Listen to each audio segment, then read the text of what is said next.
Ok, boa tarde a todos.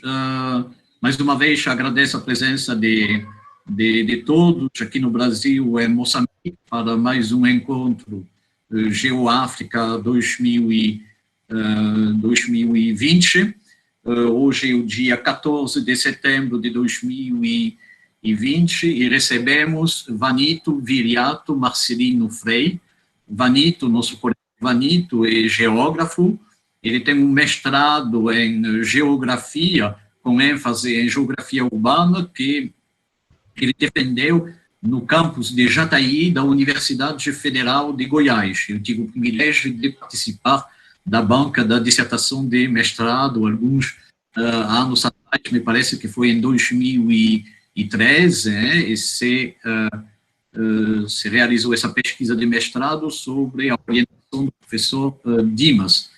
E se permaneceu em Goiás, para seu doutorado. Você se doutorou em Geografia no Instituto de Estudos Socioambientais da Universidade Federal de Goiás. Hoje, você é professor auxiliar da Universidade de Rovuma, na cidade de Nampula, em Moçambique, e você é atualmente diretor do Centro de Extensão, Inovação e Transferência de Conhecimento da mesma Universidade Rovuma, em Nampula. Você trabalha como consultor ambiental individual, juramentado pelo Ministério da Terra, Ambiente e Desenvolvimento Rural de Moçambique. Então, hoje, você vai apresentar um pouco, você vai apresentar alguns resultados de sua pesquisa atual sobre extrativismos em Moçambique. Então, desde já, eu te agradeço muito por ter aceito imediatamente o convite, depois que propusemos esse convite para você, que enviamos esse convite, você respondeu imediatamente depois. Estamos muito felizes de poder receber você para tratar hoje desse tema, que é um tema maior, quando se trata de economia política do desenvolvimento em Moçambique, mas também dos espaços da reestruturação espacial em Moçambique. Boa noite, Vanito. Mais uma vez, obrigado pela sua presença. Então, se fica vontade, se tem 20, 30 minutos para nos apresentar um pouco sua pesquisa sobre o tema mencionado, e depois teremos um espaço para o debate. A palavra é sua, amigo Vanito. Muito obrigado, Frederic, por esta oportunidade de estar a participar dos debates organizados pelo Grupo de Estudo GeoAfrica. É sempre para mim um prazer poder socializar aquilo que tem sido o produto das pesquisas que venho desenvolvendo nos últimos anos, sobretudo na fase pós meu doutoramento. Tenho prestado mais atenção naquilo que tem sido a indústria extrativa em Moçambique, mas com mais foco para a indústria extrativista mineira. E é em torno da questão da mineração que eu vou desenvolver aqui a minha análise e tentando perceber, ou pelo menos relacionar, a questão da mineração e o desenvolvimento em Moçambique.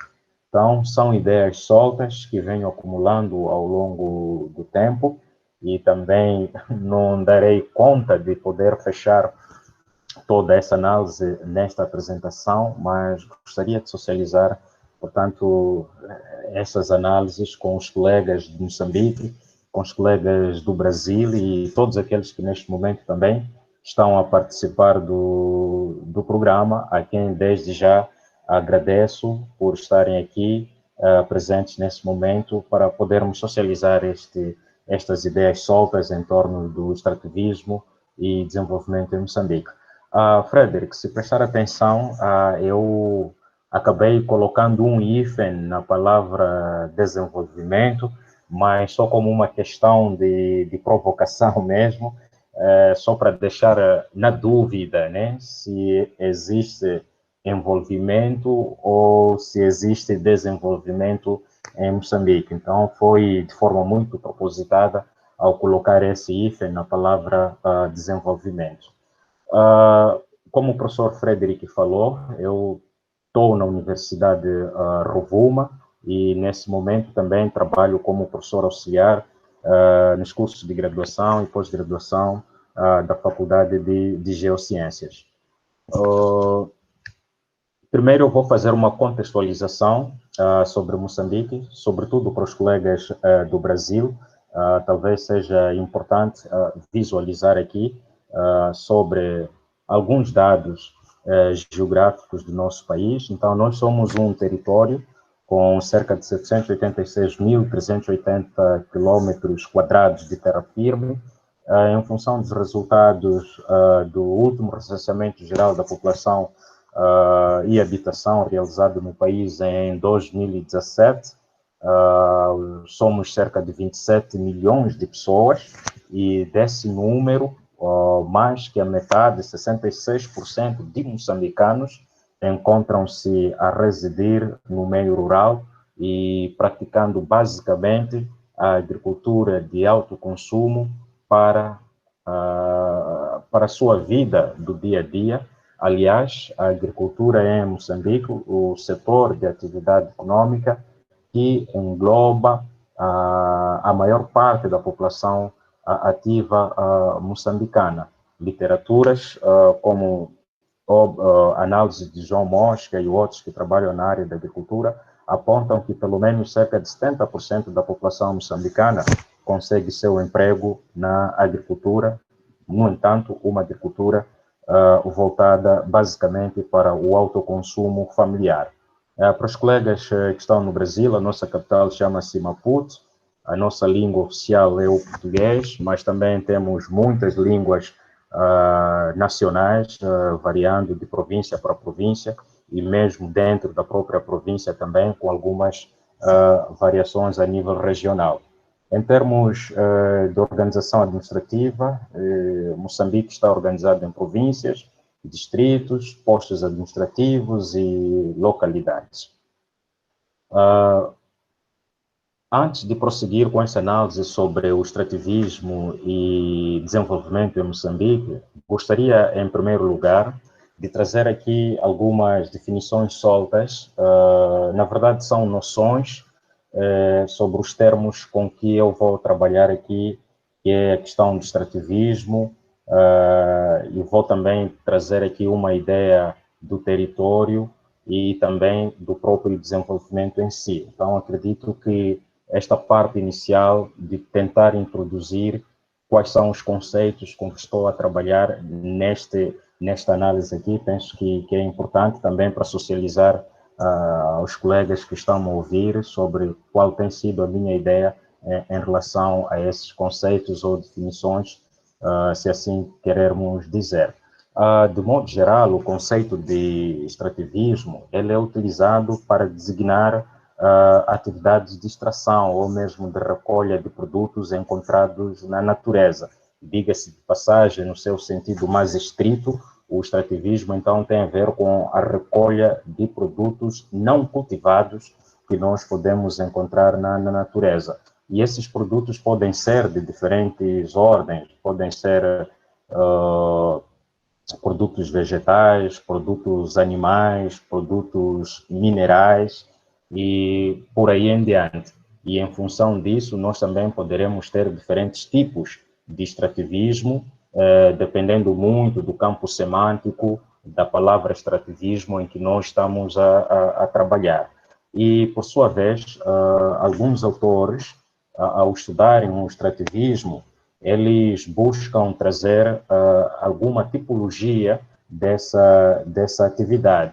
E poderíamos, assim, sintetizar em três principais grupos de extrativismo, que seria o extrativismo de aniquilamento, ou simplesmente também o extrativismo de predação, o extrativismo de coleta e o extrativismo cultural. A principal diferença entre essas três formas de extrativismo tem muito a ver com o objetivo final para o qual essa atividade é exercida. Normalmente, o extrativismo de aniquilamento ou o extrativismo de predação, portanto, é um tipo de extrativismo que anula as propriedades originais dos ecossistemas e está mais voltado à natureza das relações capitalistas de produção que tentam a todo custo sugar os produtos da natureza para a obtenção da mais-valia ou, por assim dizer, a obtenção do lucro.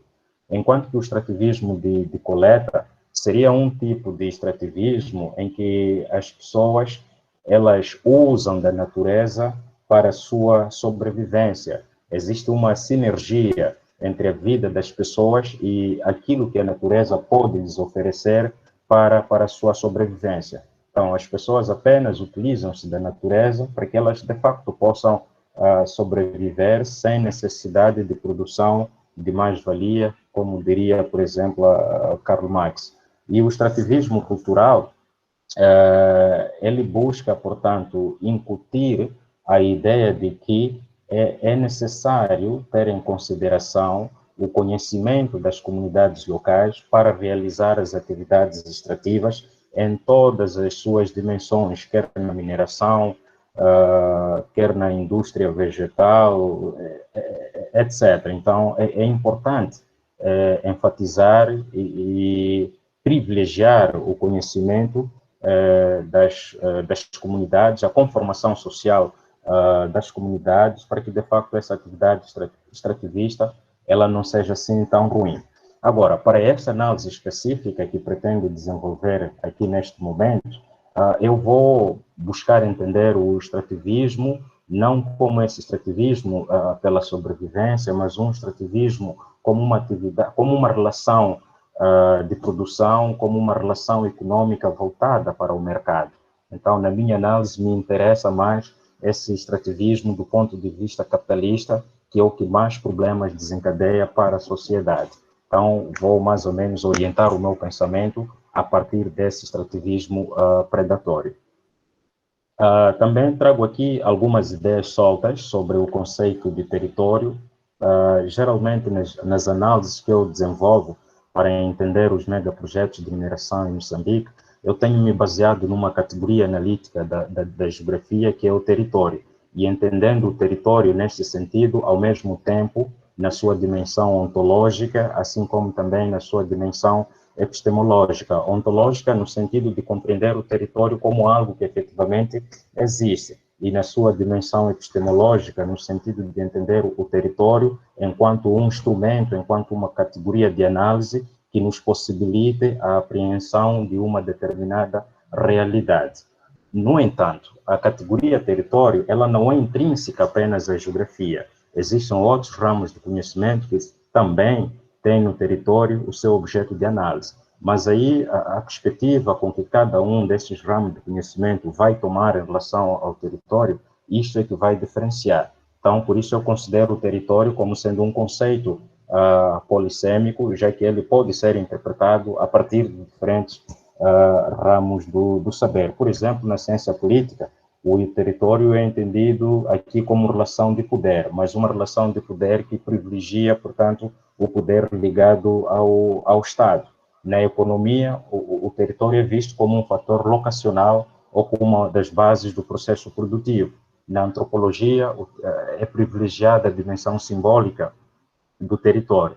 E na sociologia, temos aí o privilégio das relações sociais em seu sentido amplo. Na psicologia, por exemplo, o território é visto como a construção da subjetividade ou então da identidade pessoal.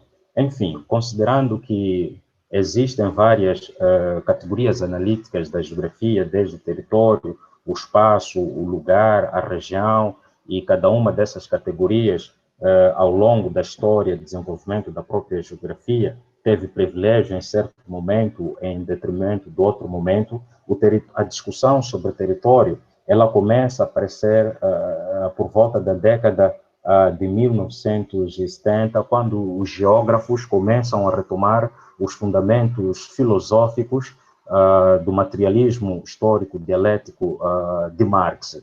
Então, a partir daí, o território começa a ser uma categoria central de análise dentro da geografia.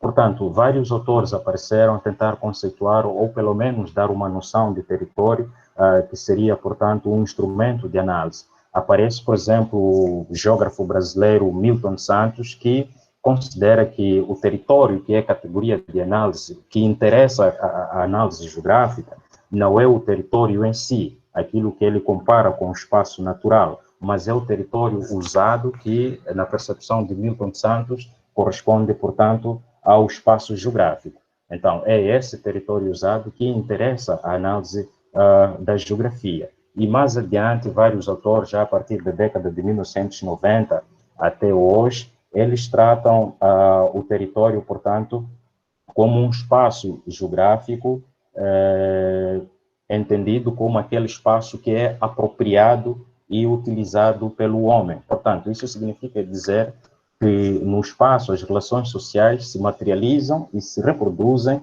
gerando territórios a partir das relações de poder.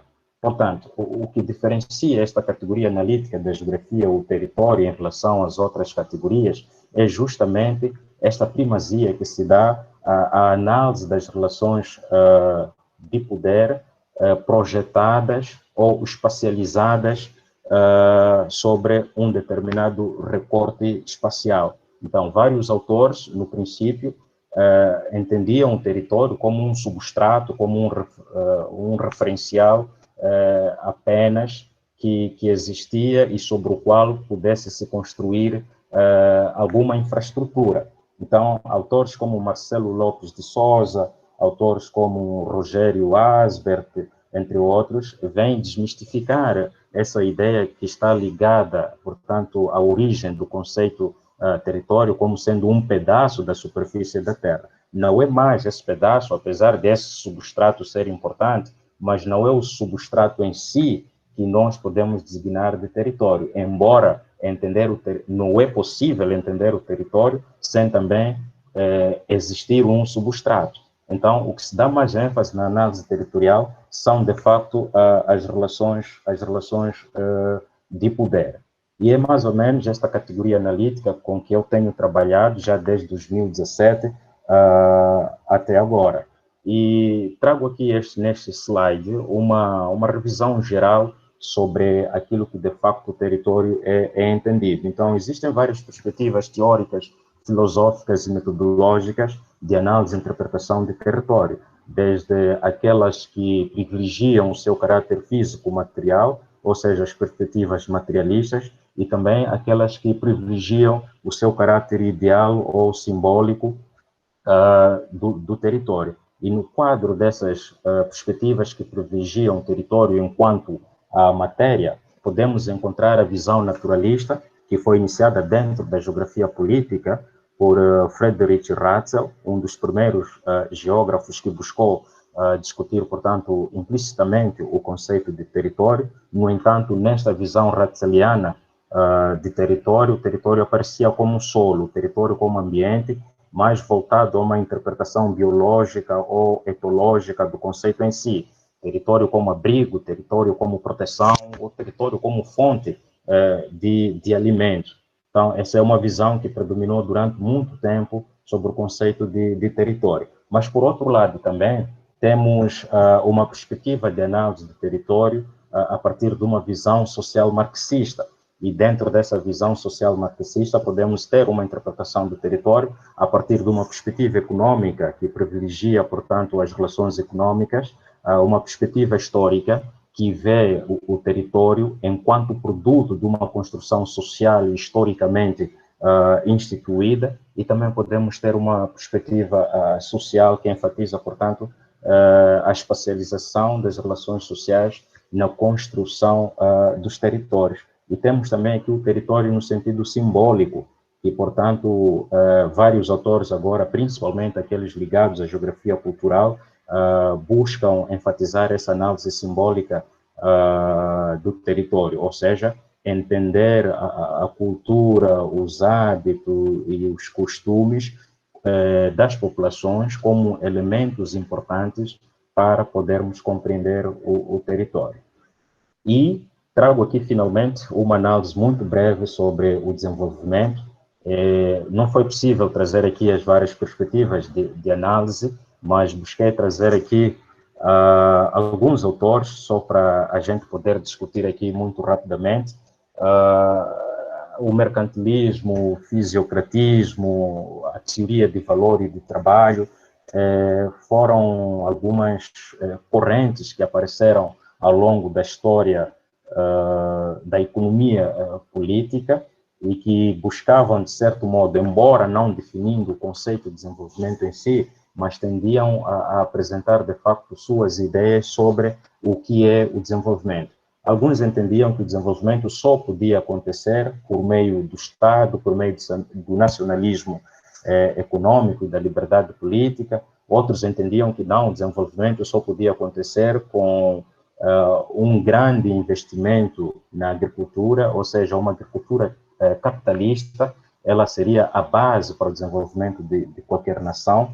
Depois temos também aqui a visão sobre o desenvolvimento exposta pelo economista Adam Smith, que introduz aqui a teoria de valor e trabalho. Então, que as coisas, a partir desse momento, não poderiam só ter o valor de uso, mas também tinham que ter o valor de troca. O valor de troca entendido aqui como sendo, portanto, a capacidade de produzir riqueza, ou seja, a faculdade que a posse de um bem oferece para com ele você poder adquirir outras mercadorias. E, neste sentido, o Estado desempenharia apenas um papel coadjuvante no processo de desenvolvimento, já que a mão invisível seria responsável por organizar o mercado e as coisas poderem, desse modo, acontecer. E temos também as ideias de Thomas Malthus, em que entende que o desenvolvimento ele não é só o acúmulo de bens materiais, mas é também necessário respeitar a dimensão espiritual da pessoa. Ou seja, para Malthus, o desenvolvimento está diretamente ligado à felicidade do homem. E, finalmente, temos essas entrementes, Karl Marx e Friedrich Engels, que também procuraram fazer uma crítica à economia política, mas, sobretudo, o modo de produção capitalista, que é, ao mesmo tempo, contraditório e também excludente. Na visão desses autores, um desenvolvimento baseado nas relações de produção capitalista, então, ele cria problemas para certos grupos de pessoas que não conseguem se enquadrar nesse sistema e acaba por privilegiar pequenos grupos de pessoas, ou seja, grupos detentores de poder econômico, às vezes também de poder político. Então, mais tarde, há aqui já um debate muito grande sobre o que é, de facto, desenvolvimento. Depois da Segunda Guerra Mundial, esta palavra desenvolvimento, ela começa a ser bastante estudada e também difundida pelo mundo afora. Começou-se a perceber que, de facto, é necessário rever o conceito de desenvolvimento, não apenas como a acumulação de riqueza ou de bens materiais, mas há necessidade de incluirmos nessas análises sobre o conceito de desenvolvimento outros elementos e que há necessidade, acima de tudo, de desconstruir o conceito de desenvolvimento vindo da Europa, o conceito de desenvolvimento vindo da metrópole. Então, e essa escola, ela começa na América Latina e começa a criticar grandemente o conceito de desenvolvimento até então existente e a fazer-se aqui um grande esforço para descolonizar o conceito de desenvolvimento. Nessa fase atual, é importante que sejam os próprios cidadãos, sejam as próprias comunidades, que sejam elas a dizer o que de fato é bom para elas, o que elas consideram um bem-estar de vida, o que essas populações consideram ser o melhor para si, e não indicadores ou impostos a partir do exterior para dentro da comunidade. Então, há toda esta necessidade de se repensar esse conceito de desenvolvimento. Em termos de síntese sobre o conceito de desenvolvimento, então, é preciso perceber o desenvolvimento nas suas múltiplas dimensões. O desenvolvimento não pode ser só material, não pode ser só social, não pode ser só político e não pode ser só ambiental. Então, é necessário garantir uma equidade entre a dimensão material, social, política e ambiental do desenvolvimento. Provavelmente, nesse sentido, nós estaríamos a caminho de um desenvolvimento que fosse esperado pela maioria das pessoas. Bom, esta era uma pequena introdução em relação aos conceitos com que eu estou trabalhando. Vou muito rapidamente passar aqui para falar um pouco sobre a mineração e a formação socioterritorial de Moçambique. Nas pesquisas que eu tenho vindo a desenvolver, eu compreendo que não é possível, ou pelo menos é difícil, separar a história da formação do território moçambicano, desagregar essa história daquilo que é a mineração. Porque a ocupação primórdia de Moçambique, e mesmo depois da era pré-colonial, ela foi grandemente motivada pela procura de recursos minerais de povos além fronteiras. A primeira ocupação de origem banto que se deu em Moçambique, ela foi desencadeada por povos que dominavam na época, falamos de 200 a 300 depois de Cristo, que dominavam a metalurgia do ferro e conheciam também a agricultura. Então, esses povos oriundos da região dos Grandes Lagos começaram a povoar pela primeira vez o território moçambicano, expulsando a população autóctone na altura existente para áreas marginais, e estes povos foram ocupando, portanto, áreas ricas em terras férteis, em recursos hídricos, e também a áreas com potencial de riqueza em termos de recursos minerais. Então, por isso, entendo que não é possível dissociar a formação socioterritorial de Moçambique da mineração. E mesmo depois do período colonial, do período pré-colonial, um dos principais fatores que levou, portanto, os portugueses a se fixarem em Moçambique foi a extração e a comercialização do ouro. Então, mais uma vez, temos aqui a mineração como um fator importante de apropriação do território. E todas as demais relações foram sendo desenvolvidas com base na atividade mineira. É por isso que eu tento elaborar esta análise de entender como, de facto, a mineração participou da formação socioterritorial de Moçambique. E mesmo até hoje, a gente vê qual tem sido o peso da mineração na organização da sociedade moçambicana. Então, de modo geral, sem entrar em muitos detalhes, eu concordo com a ideia de que a mineração ela foi importante para a formação do território moçambicano, desde a ocupação do território pelos povos de origem banto, passando pela apropriação do território por Portugal, antes de Portugal também, na fase dos grandes impérios, a mineração desempenhou um grande papel diríamos, de prospecção desses impérios. Eles conseguiram prosperar, portanto, graças a essa atividade mineira. E hoje em dia, a gente também consegue ver esse peso da mineração em Moçambique. Falando do processo de colonização, trago aqui, pelo menos, alguma ideia daquilo que foi a época colonial relativamente à mineração. Vemos aqui, por exemplo, que o território moçambicano ele foi dividido, ele foi concessionado a grandes companhias que nós, em Moçambique, designamos por companhias majestáticas, formadas principalmente por capitais estrangeiros, capitais franceses, capitais holandeses, e em alguns casos até também capital sul-africanos. Então, durante o período de 1890 até sensivelmente 1950, o território moçambicano foi gerido por companhias majestáticas, dadas as dificuldades econômicas, financeiras e políticas que Portugal tinha até então de poder fazer uma ocupação de facto do território moçambicano. Então, com efeito, foram criadas as companhias de Moçambique, as companhias do Niassa e também demais companhias arrendatárias e subarrendatárias um pouco por todo o território moçambicano. Passada a fase pré-colonial, com a independência de Moçambique, a partir de 1975, existe uma coincidência da crise do capitalismo a nível internacional e a independência de Moçambique.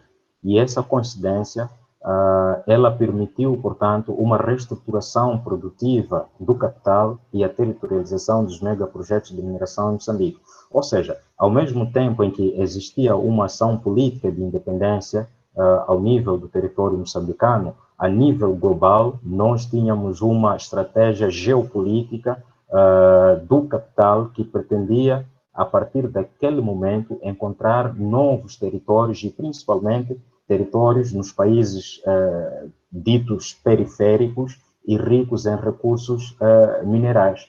E o capital, nesse sentido, ou seja, o sistema capitalista, usou-se de todas as possibilidades possíveis de que Moçambique enfrentava na época para, de facto, conseguir no território moçambicano a territorialização desse capital. Ora, vejamos, com a independência de Moçambique, imediatamente o país seguiu para uma situação de guerra civil que durou cerca de 16 anos.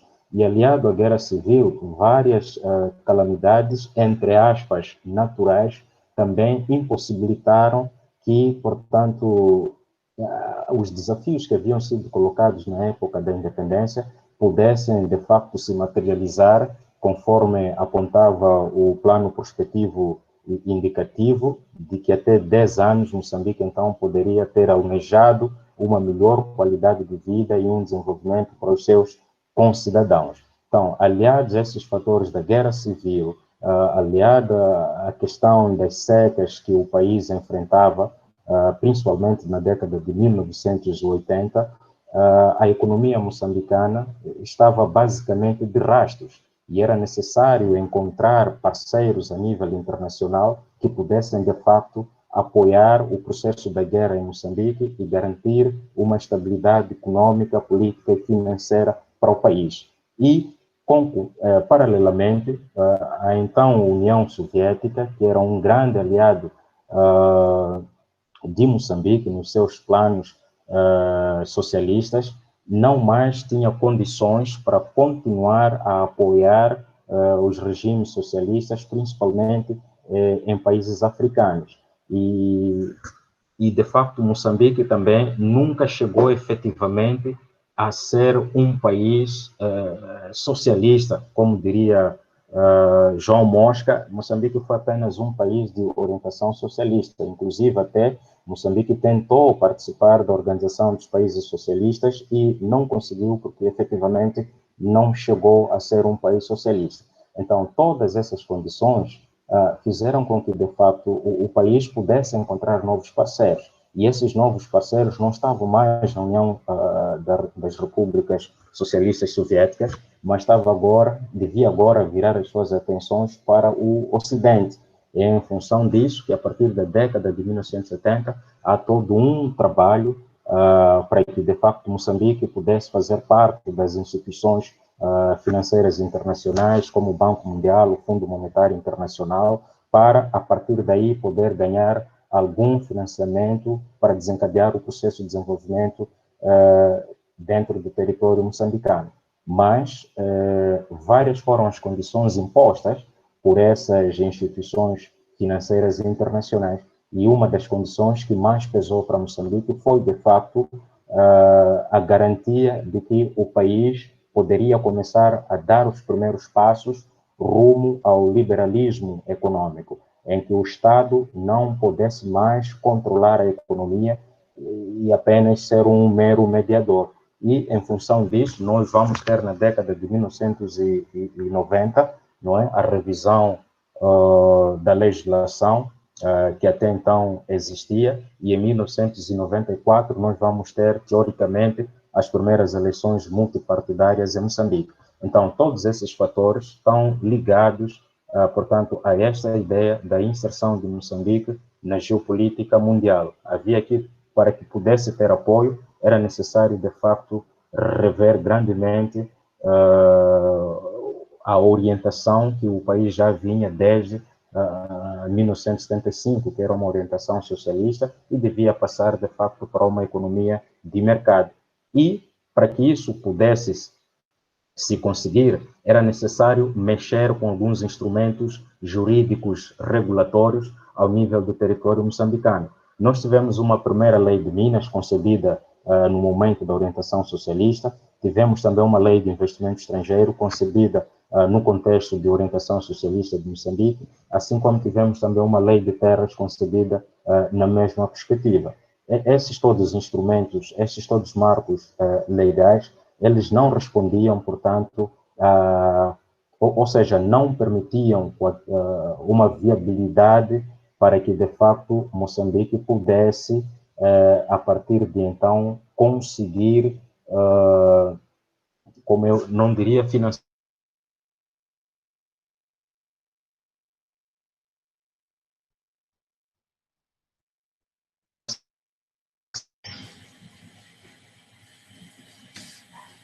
Vanito, me parece que o som...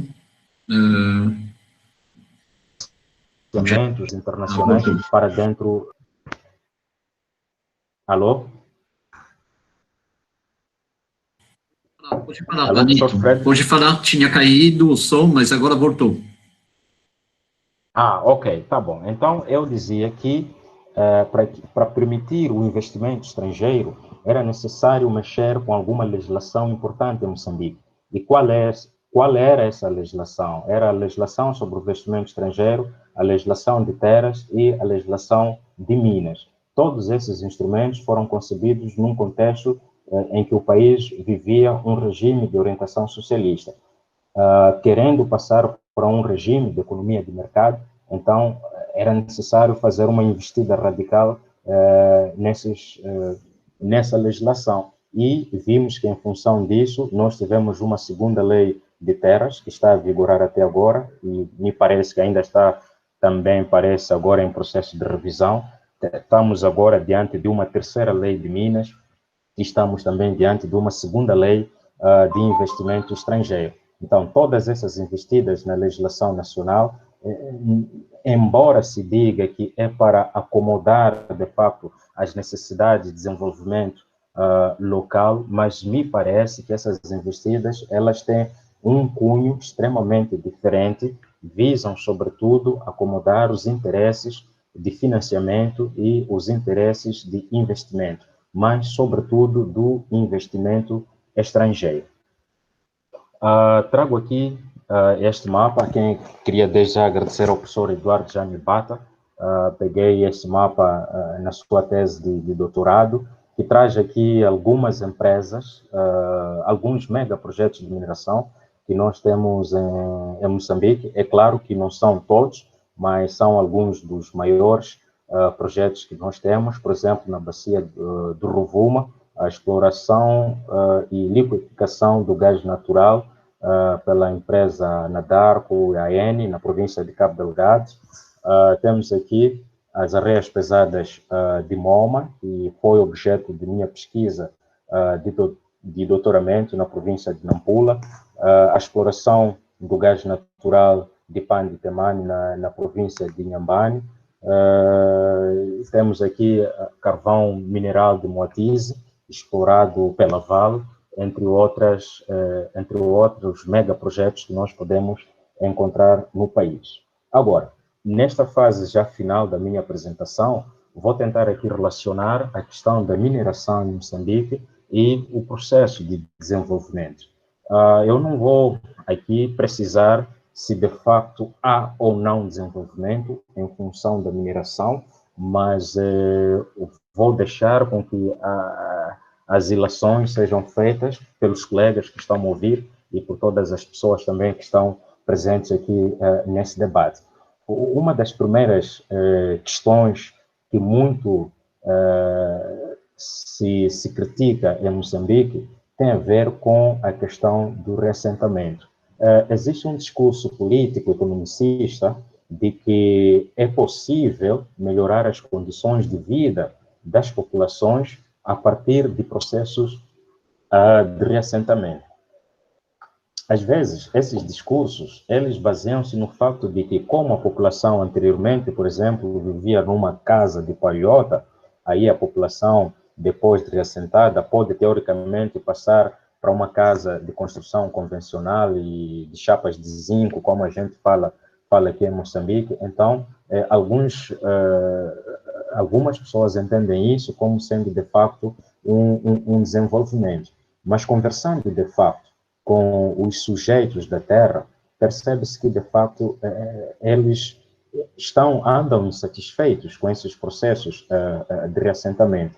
Um dos exemplos eu dei quando estava, por exemplo, a fazer a minha fala, já não me lembro o dia, mas a penúltima fala que eu fiz foi na Associação de Geógrafos de Moçambique. Então, o que o reassentamento provoca? Uma das questões que não está explícita no reassentamento é, por exemplo, a questão do direito constitucionário da terra. Ora, vejamos, pegando esse elemento, se uma determinada família, um determinado agregado familiar, por exemplo, tem na sua terra de origem cerca de 2 ou 3 hectares, onde a família vive, não só a família nuclear em si, mas é comum em Moçambique que, por exemplo, os filhos se casem nos terrenos de seus pais, construam casa nos terrenos de seu pai. E esse reassentamento vem quebrar essa questão. Ou seja, essa família ela é reassentada, não é, em um único terreno, normalmente de 20 por 30, 20 por 40, conforme for a empresa a decidir. Então, aqui perde-se essa questão do direito constitucionário da terra. E mesmo depois de ser feito o levantamento das famílias, se algum membro da família casar ou tiver mais uma criança, etc., essa nova família ela não é contabilizada no processo de reassentamento. Então, se eu, como moçambicano, pudesse ter herança de parcela de terra da minha família com o processo de reassentamento, eu perco, em definitivo, essa herança, ou seja, o direito constitucionário da terra que está plasmado tanto na Constituição da República, assim como na própria Lei de Terras. Então, essa é uma questão que, de facto, precisa começar a ser pensada. Além do reassentamento, que eu peguei o caso, por exemplo, do direito constitucionário da terra, tem a questão das indemnizações. Ela também é muito problemática, essa questão das indemnizações. Vou tomar aqui só mais um exemplo do que na prática tem acontecido em relação às indemnizações. Na verdade, alguns autores preferem não chamar de indemnização, mas de uma ínfima compensação por aquilo que, de facto, eram as benfeitorias do agregado familiar. Como em Moçambique não existe propriedade privada da terra, então não é possível indemnizar essa população ou esse agregado familiar ao preço que seria justo, por exemplo, em um país onde existe a propriedade da terra. Justo entre aspas, porque também, mesmo nesses países como o Brasil, onde há propriedade privada da terra, também existem reclamações de comunidades afetadas ou impactadas pelos grandes projetos de mineração. Mas no caso de Moçambique, quando os processos de reassentamento começaram, por exemplo, da Kenmare Moma Mining em 2007, o país ainda não tinha nem sequer um documento que fosse capaz de pensar qual seria o valor das compensações a ser atribuído às benfeitorias do agregado familiar que vai perdendo a sua terra e assim também com ela o seu território.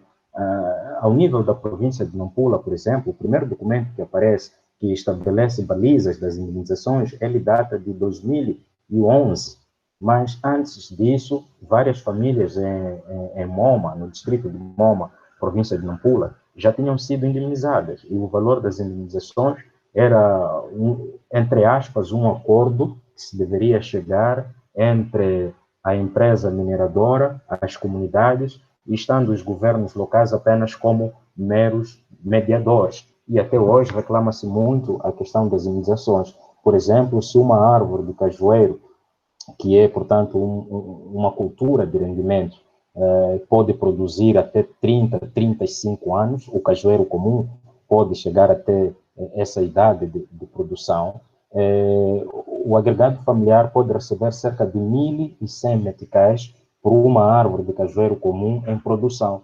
E aquele 1.100 meticais é o único dinheiro que ele vai receber a vida toda por conta de um cajueiro perdido. Mas se esse cajueiro, de facto, estivesse na posse da comunidade e a produzir até o fim do seu ciclo de vida, ou seja, até os 35 anos, então esse agregado familiar teria muito mais ganhos com a planta do que necessariamente com a indemnização. E isso tem sido uma reclamação constante ao nível das comunidades, mesmo, por exemplo, na província de Tete, em Cateme, os oleiros que viviam na base dos tijolos artesanais, eles até hoje reclamam essa questão das indemnizações em função do valor que eles receberam, não mais agora podem continuar a produzir tijolos para construção civil e muitos deles às vezes encontram-se à sua sorte.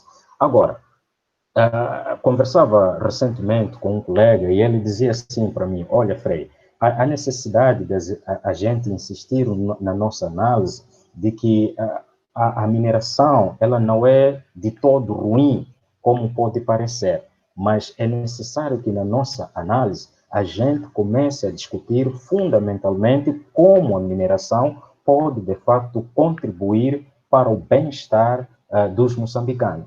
Nesse sentido, para o desenvolvimento de Moçambique. Entendido aqui desenvolvimento em seu sentido amplo, como a melhoria das condições de vida das pessoas, como a satisfação espiritual das pessoas e, acima de tudo, como a felicidade das pessoas. Então, entendo aqui o conceito de desenvolvimento nesse seu sentido amplo. Várias são as ligações que deveriam acontecer para que, de fato, os grandes projetos na área de mineração e de extração de recursos energéticos em Moçambique pudessem, de facto, contribuir para o bem-estar dos moçambicanos. Eu vou me apoiar aqui um pouco na análise de um economista moçambicano, chama-se Nuno Castelo Branco, do Instituto de Estudos Socioeconômicos, vulgarmente conhecido por IESE. Então, como economista, ele pensa que, de facto, para que os megaprojetos possam contribuir para o desenvolvimento de Moçambique, pelo menos em termos econômicos, é necessário que várias ligações sejam estabelecidas entre os megaprojetos de mineração e a economia nacional. Uma dessas ligações são as ligações produtivas.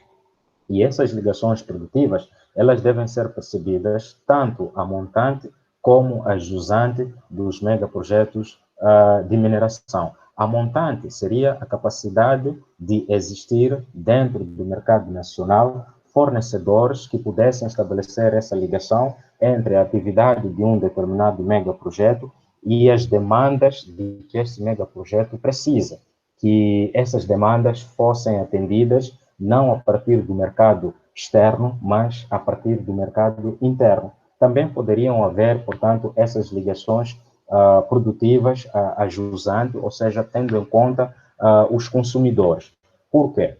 Todo o produto resultante da atividade extrativa em Moçambique, ele não é diretamente utilizado em Moçambique. Antes, pelo contrário, ele é primeiro exportado para o estrangeiro e depois esse produto volta para Moçambique com um valor agregado, custando mais caro ao bolso do cidadão moçambicano. Então, era importante que, de facto,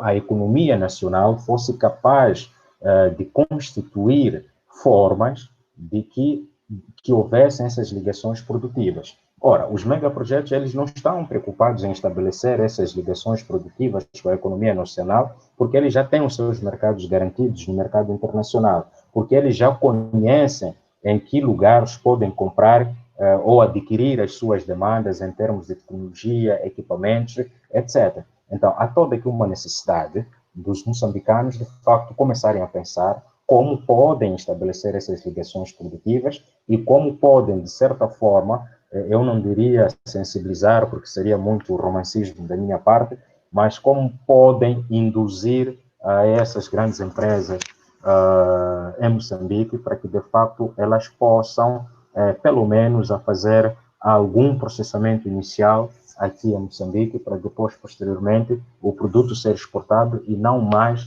a uma exportação em bruto, in natura, tal como está acontecendo até agora. Uma outra possibilidade para que, de facto, esses grandes projetos na área de mineração e energia pudessem contribuir para o desenvolvimento de Moçambique seria estabelecer ligações tecnológicas efetivas com a economia nacional, e em que iriam basicamente constituir essas ligações tecnológicas. Ora, os megaprojetos, eles são intensivos, tanto em capitais quanto em tecnologias. E a nível do território nacional, nós não temos empresas, médias ou pequenas empresas, capazes de corroborar com a tecnologia que é empregue nos megaprojetos. Então, há toda aqui também uma necessidade de induzir aos megaprojetos e induzir aos fazedores da política nacional para que, de facto, comece a haver essa ligação tecnológica entre os grandes empreendimentos e a economia nacional. E uma outra tentativa também para que, de facto, os megaprojetos possam contribuir para o bem-estar dos moçambicanos seria aqui promover e consolidar as relações de emprego. Porque esses megaprojetos, eles são intensivos em capital e também são intensivos em tecnologia, então a demanda por emprego direto nesses megaprojetos, ela costuma ser, às vezes, exígua no sentido de que, para produzir um grande volume de mercadoria, bastava apenas 2 ou 3% de mão de obra ideal necessária para produzir aquela quantidade de mercadoria, porque são projetos que têm tecnologias de ponta e exigem menos mão de obra. Mas uma outra possibilidade também, além dos empregos diretos, que são difíceis os moçambicanos conseguirem, dentro desses megaprojetos, dada a sua intensidade em tecnologia e a alta exigência em termos de qualificação profissional do empregado, então poderia também, por exemplo, termos potenciar as ligações de emprego indiretas. E essas ligações de emprego indireta, elas também são problemáticas, porque os nossos pequenos e médios empresários, as nossas pequenas e médias empresas em Moçambique, muitas das vezes elas não conseguem, de facto, atender esta demanda. Ou seja, tudo quanto eu estou a dizer aqui, existe uma necessidade, no meu entender, tem que haver uma vontade política, a palavra política entendida aqui no seu sentido mais amplo, de potenciar, de facto, o país para que, com a presença desses megaprojetos, pouco a pouco, a sociedade moçambicana vá tirando proveitos diretos e indiretos da presença desses grandes empreendimentos em nosso país. E também poderíamos falar aqui das ligações de investimento, que são problemáticas, e, finalmente, as ligações fiscais. Tratando-se de grandes empreendimentos, era suposto que, de facto, fossem os primeiros a contribuir para as receitas fiscais do Estado. Mas, da revisão que tenho vindo a fazer, percebo de que a contribuição fiscal desses megaprojetos, ela também continua sendo exígua para aquilo que é, de facto, a realidade moçambicana. São projetos com grandes incentivos fiscais, por exemplo, na importação de maquinaria, etc. Esses projetos têm isenção para importar seus equipamentos durante um certo período inicial, por exemplo, de 5 anos, e depois isso pode ser prorrogado mais.